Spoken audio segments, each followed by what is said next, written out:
This is the Capital Forum interview series. I'm Robert Thomason, a correspondent, and I am interviewing Bilal Saeed, the former director of policy planning at the FTC, counsel at Cadwalader, and counsel of the Tech Freedom NGO. And today we're going to talk about antitrust and content moderation.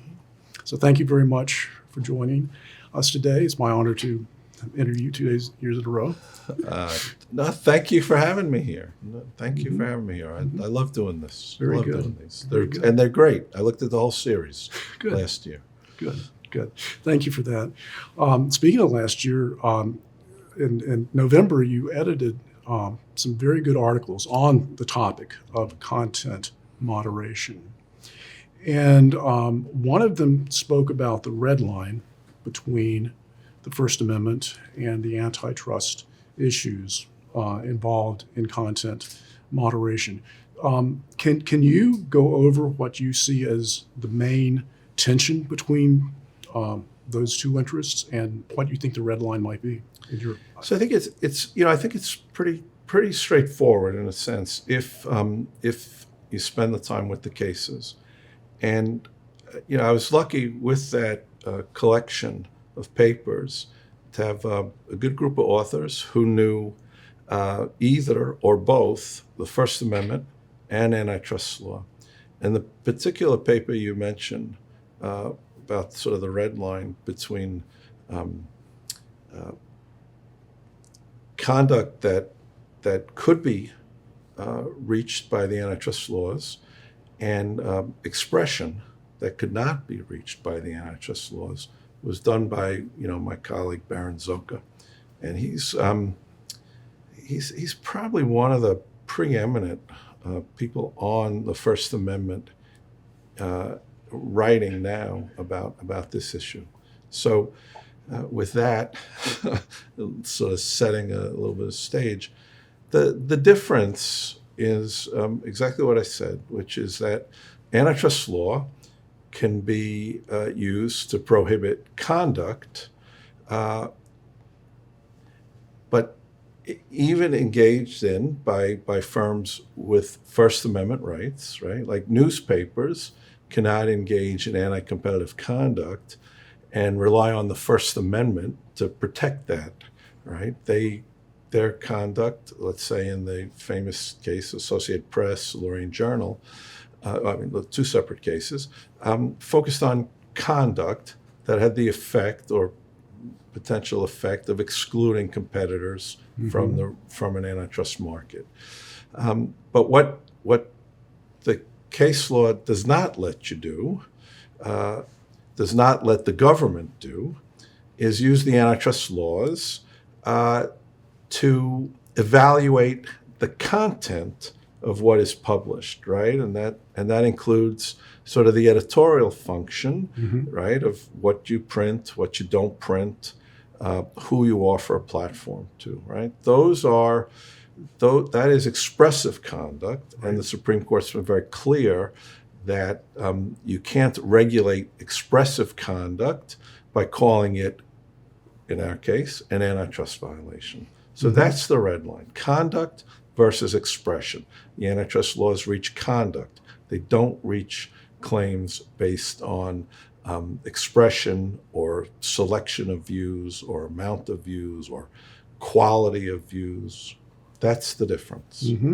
Yes, the FTC and President Trump have talked about what they call the censorship of conservative viewpoints, and are looking at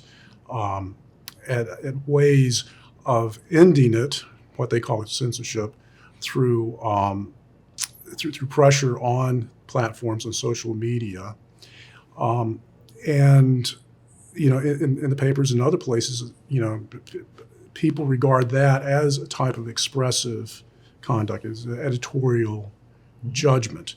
But also the FTC and others have looked at it as a product quality issue, in which, for example, Google says it wants to organize the world's information, but if in someone's estimation they leave out certain points of view, they've not organized the world's information. They've diminished what they've said they will do. What do you think about the product quality arguments? So I want to say one more thing. I think I've been critical of what the FTC and the Antitrust Division is trying to do in this space, but I want to acknowledge, at least in my more charitable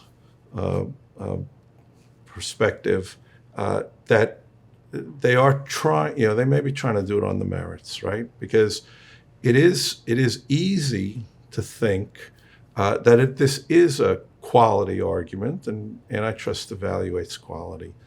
But in fact, quality requires you to evaluate the speech, the content. And so it collapses very quickly into a viewpoint analysis. And that's just prohibited by the First Amendment. And the best example of this, I think, is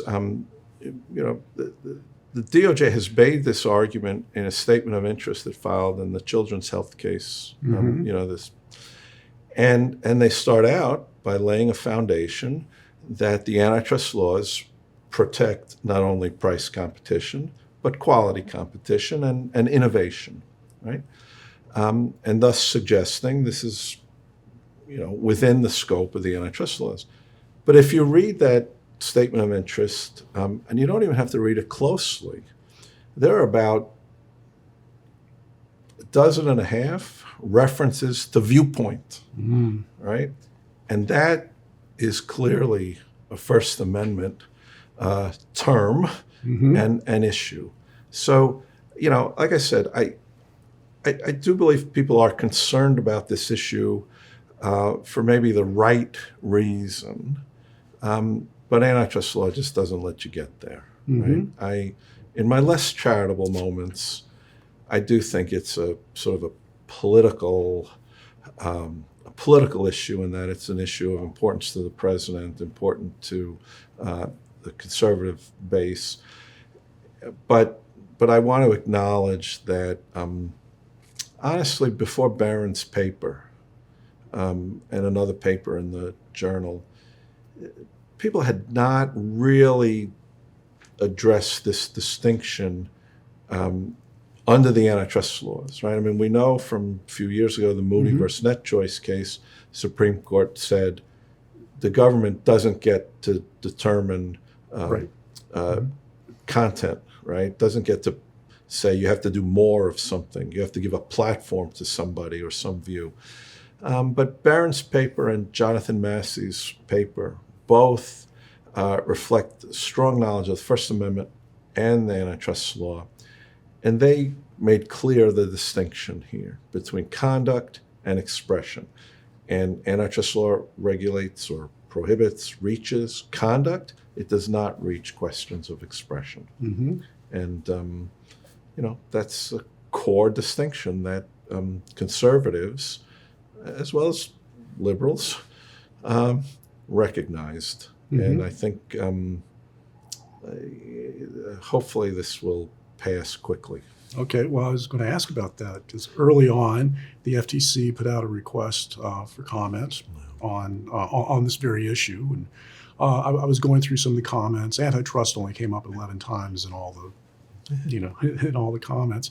But in terms of passing quickly, what do you think might happen with that action, with that effort? So, look, by passing quickly, I mean probably won't extend past this administration, and that may not be quick enough for some. But I don't think this is an issue that has legs beyond what I think will be judicial decisions during this administration. So I think there are various ways that the commission, as a commission, and the Department of Justice and the Antitrust Division are trying to get at this issue, and I think there'll be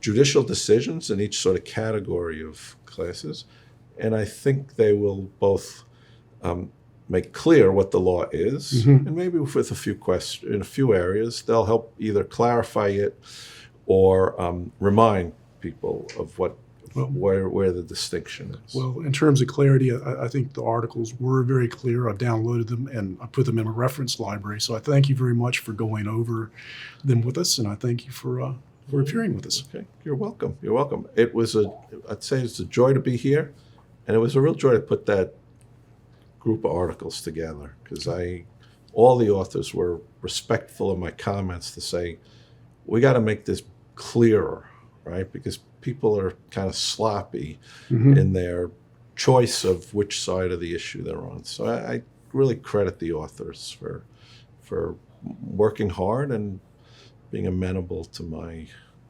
pushing them to be clearer. First rate. Well, thank you, Bilal. Thank you so much. Robert. All right.